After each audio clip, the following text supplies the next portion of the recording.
Hello. ഇന്ന് രാവിലെ ഒരുങ്ങിക്കെട്ടി കടയിലോട്ടല്ല പോകുന്നത് കേട്ടോ. രാവിലെ മീൻകാരൻ്റെ പുറകിൽ നിന്ന് ഓടാനുള്ള സമയം എനിക്ക് കിട്ടിയില്ല.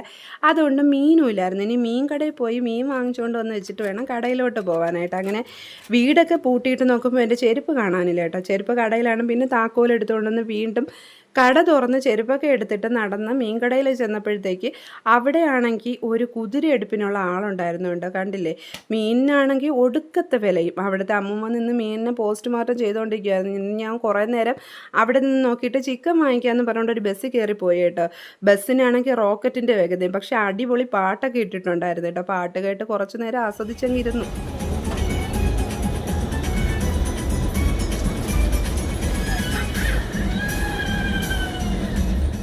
അങ്ങനെ പാട്ടൊക്കെ കേട്ട് കേട്ട് ഞാൻ ദേ ചിക്കൻ കടയിൽ എത്തിയിട്ടുണ്ട്. പിന്നെ അവിടെ ചെന്ന് ഒരു കോഴിയെ സെലക്ട് ചെയ്ത് തല്ലിക്കൊന്ന് കവറിലാക്കി, അല്ല, അവിടുത്തെ ചേട്ടൻ തല്ലിക്കൊന്ന് തന്നു കേട്ടോ. അതിനെയൊക്കെ വാങ്ങിച്ചും കൊണ്ട് മലക്കറി വാങ്ങിക്കാമെന്നും പറഞ്ഞുകൊണ്ട് റോഡ് ക്രോസ് ചെയ്യാൻ ചെന്നിരുന്നപ്പോൾ അവിടെ എന്തൊരു തിരക്കാണ്, എന്തൊരു വണ്ടികളാണെന്ന് അറിയാമോ റോഡിൽ. അവിടെ നിന്ന് മലക്കറി കടയിൽ ചെന്നപ്പോഴത്തേക്ക് അവിടെ അതിനേക്കാളും തിരക്ക് രാവിലെ. എല്ലാവരും അപ്പൂപ്പന്മാരും അമ്മമാരും ചേച്ചിമാരും ചേട്ടന്മാരും തിരക്കോട് തിരക്ക്. അവരുടെ ഇടയിൽ കൂടെ തള്ളി ഉന്തി എൻ്റെ കവർ കുറച്ച് കൊടുത്തിട്ട് എനിക്ക് വേണ്ടുന്ന സാധനങ്ങളൊക്കെ വാങ്ങിച്ച് അപ്പുറത്ത് മാവേലി സ്റ്റോറിൽ ചെന്ന് കേട്ടോ. അവിടെ ചെന്നപ്പോഴത്തേക്ക് അത്യാവശ്യം ആളുണ്ടായിരുന്നു. മാവേലി സ്റ്റോറിൽ പോയാൽ പിന്നെ ഒരു ഹരമാണല്ലേ, നമ്മൾ പോകുന്ന സാധനമല്ല വാങ്ങിക്കുന്നത്, എന്തൊക്കെയോ വാങ്ങിച്ചുകൊണ്ട് വരും. അങ്ങനെ സാധനങ്ങളെല്ലാം എടുത്തുകൊണ്ട് പിന്നെ ഞാൻ ഒരു ഓട്ടോയിൽ കയറി വീട്ടിൽ വന്നു. വീട്ടിൽ കൊണ്ടുവന്ന സാധനങ്ങളൊക്കെ വെച്ചിട്ട് ഇതേ വെപ്രാളപ്പെട്ട് കടയിലോട്ട് പോവുകയാണ് കേട്ടോ. കട തുറക്കാനുള്ള സമയം കഴിഞ്ഞായിരുന്നു, ഒത്തിരി താമസിച്ചായിരുന്നു. കടയിൽ ചെന്ന് കഴിഞ്ഞാൽ പിന്നെ അതിനേക്കാളും പണിയാണ്. തൂക്കണം, വാരണം, തുടയ്ക്കണം, സാധനങ്ങളെല്ലാം അടുക്കി പറക്കി വെക്കണം. എന്തല്ലേ, പണിയോട് പണി തന്നെ. വീട്ടമ്മമാരുടെ പണികളെക്കുറിച്ച് എത്ര പറഞ്ഞിരുന്നാലും മറ്റുള്ളവർക്ക് മനസ്സിലാവില്ല. അവർക്ക് എന്തോ ഒരു പുച്ഛം പോലെയാണ്.